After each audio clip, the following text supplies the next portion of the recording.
Kallega tigers ಮುಖ್ಯಸ್ಥ ಅಕ್ಷಯ್ ಕಲ್ಲೇಗ ಹತ್ಯೆ ಪ್ರಕರಣ ಸಂಬಂಧಿಸಿದಂತೆ ದಕ್ಷಿಣ ಕನ್ನಡ ಜಿಲ್ಲಾ ಪೊಲೀಸ್ ವರಿಷ್ಠಾಧಿಕಾರಿ ರಿಷನ್ ಸಿಬಿ ಪ್ರತಿಕ್ರಿಯೆ ನೀಡಿದ್ದು, ಆರೋಪಿಗಳು ಗಾಂಜಾ ಸೇವಿಸಿ ಕೃತ್ಯ ಎಸಗಿರುವ ಬಗ್ಗೆ ಯಾವುದೇ ವರದಿ ಬಂದಿಲ್ಲ ಎಂದಿದ್ದಾರೆ.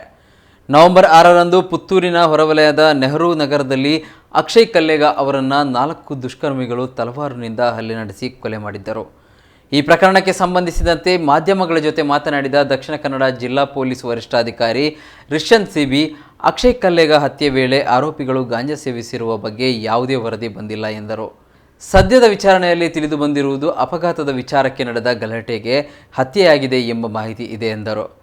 ಕೊಲೆ ವಿಚಾರದ ಆರೋಪಿಗಳೆಲ್ಲರೂ ಅಕ್ಷಯ್ ಕಲ್ಲೇಗ ಅವರ ಪರಿಚಯಸ್ಥರೇ ಎಂದರು. ಇನ್ನು ಹಳೆ ವೈಷಮ್ಯದಿಂದ ಅಕ್ಷಯ್ ಕಲ್ಲೇಗ ಹತ್ಯೆ ನಡೆಯಿತಾ ಎಂಬುದರ ಕುರಿತು ತನಿಖೆ ನಡೆಯುತ್ತಿದೆ. ಅಲ್ಲದೆ ಹತ್ಯೆಯ ಹಿಂದೆ ಬೇರೆ ಏನಾದರೂ ಕಾರಣವಿದೆಯೇ ಎಂಬುದರ ಕುರಿತು ತನಿಖೆ ನಡೆಯುತ್ತಿದೆ ಎಂದರು. ಇನ್ನು ಹತ್ಯೆಯಾಗಿರುವ ಅಕ್ಷಯ್ ಕಲ್ಲೇಗ ಓರ್ವ ರೌಡಿ ಶೀಟರ್ ಆಗಿದ್ದು, ಆತನ ವಿರುದ್ಧವೂ ಹಲವು ಪ್ರಕರಣಗಳು ದಾಖಲಾಗಿತ್ತು ಎಂದರು. ಈ ತಿಂಗಳು 6ನೇ ತಾರೀಕು ಸುಮಾರು ನೈಟ್ ಒಂದು 11:30 ಮಧ್ಯದಲ್ಲಿ ಪುತ್ತೂರು ಟೌನ್ ಲಿಮಿಟ್ಸ್ನಲ್ಲಿ ಅಕ್ಷಯ್ ಕಲ್ಲೇಗ ಅಂತ ಒಂದು 29 ವರ್ಷ ಹುಡುಗನ್ನ ಒಂದು 4 ಜನ, ಅದರಲ್ಲಿ ಇಬ್ಬರು ಫಸ್ಟಲ್ಲಿ ಅವನ ಜೊತೆ ಜಗಳ ಮಾಡಿದವರು ಮತ್ತು ಇನ್ನಿಬ್ಬರು ಲೇಟರ್ ಕರ್ಕೊಂಬಂದು ಈ 4 ಜನ ಸೇರಿ ಮರ್ಡ್ರ್ ಮಾಡಿದ್ದಾರೆ ಅಂತ ಹೇಳಿ ನಮ್ಮಲ್ಲಿ ಒಂದು FIR 302 ರಿಜಿಸ್ಟರ್ ಆಗಿದೆ. ಆ ಕೇಸ್ನ ಇನ್ವೆಸ್ಟಿಗೇಷನ್ ಮಾಡಲಾಗಿ ಈಗ ಆಲ್ರೆಡಿ 4 ಜನ ಅರೆಸ್ಟ್ ಆಗಿದ್ದಾರೆ. ಅವರ ಮನೀಶು, ಚೇತನ್ನು, ಮಂಜಾ ಮತ್ತು ಕೇಶವ ಅಂತ ಇವರು 4 ಜನ ಕೂಡ ಈ ಅಕ್ಷಯ್ ಕಲ್ಲೇಗ ಅನ್ನೋವನ್ನು ಮರ್ಡರ್ ಮಾಡಿರೋದಕ್ಕೆ ಅರೆಸ್ಟ್ ಆಗಿದ್ದಾರೆ.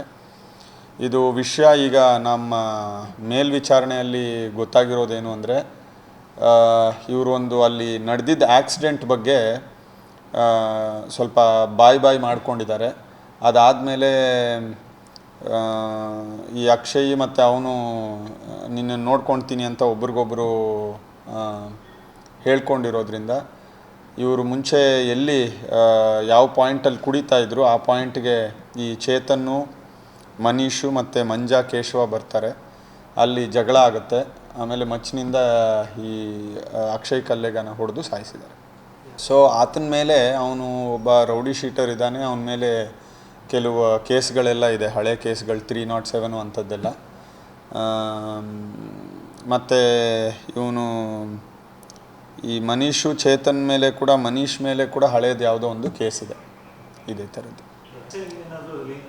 ಸೊ ಒಂದು ಪ್ರೈವೇಟ್ ಬಸ್ ಕಂಡಕ್ಟರ್ ಇದ್ದವನು ಬೈಕ್ನಲ್ಲಿ ಬರ್ತಿರ್ಬೇಕಾದ್ರೆ ಅವನು ಇನ್ನೊಂದು ಪಾಸರ್ ಬೈ ರೋಡ್ನಲ್ಲಿ ನಡ್ಕೊಂಡು ಹೋಗ್ತಿರೋವನಿಗೆ ಗುದ್ದಿ ಅಲ್ಲೊಂದು ಆಕ್ಸಿಡೆಂಟ್ ಆಗುತ್ತೆ.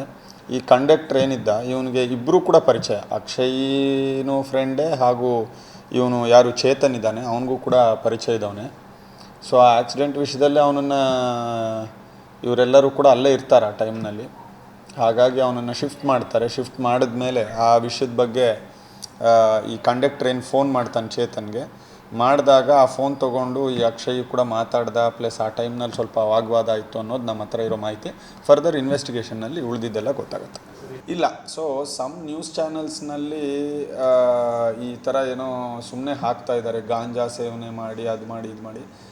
ಇನ್ನೂ ಯಾವುದು ರಿಪೋರ್ಟ್ಸೇ ಬಂದಿಲ್ಲ ಅವ್ರದ್ದೆಲ್ಲ. ಏನು ನಾವು ಸ್ಯಾಂಪಲ್ ಎಲ್ಲ ಕಲೆಕ್ಟ್ ಮಾಡಿ ಕಳಿಸ್ತೀವಿ, ಅದು ಯಾವುದೇ FSL ರಿಪೋರ್ಟ್ಸ್ ಬಂದಿಲ್ಲ. ಸೊ ಈ ಥರ ಊಹಾಪೋಹದ ವಿಷಯಗಳು ಹೇಳೋದು ಅವಾಯ್ಡ್ ಮಾಡಿದ್ರೆ ತುಂಬ ಬೆಟರ್. ಯಾಕೆಂದರೆ ಈ ಥರ ಹೇಳೋದ್ರಿಂದ ಸೊಸೈಟಿನಲ್ಲಿ ಅನ್ನೆಸೆಸರಿ ಒಂದು ಪ್ಯಾನಿಕ್ ಸೃಷ್ಟಿ ಮಾಡ್ದಂಗೆ ಆಗುತ್ತೆ.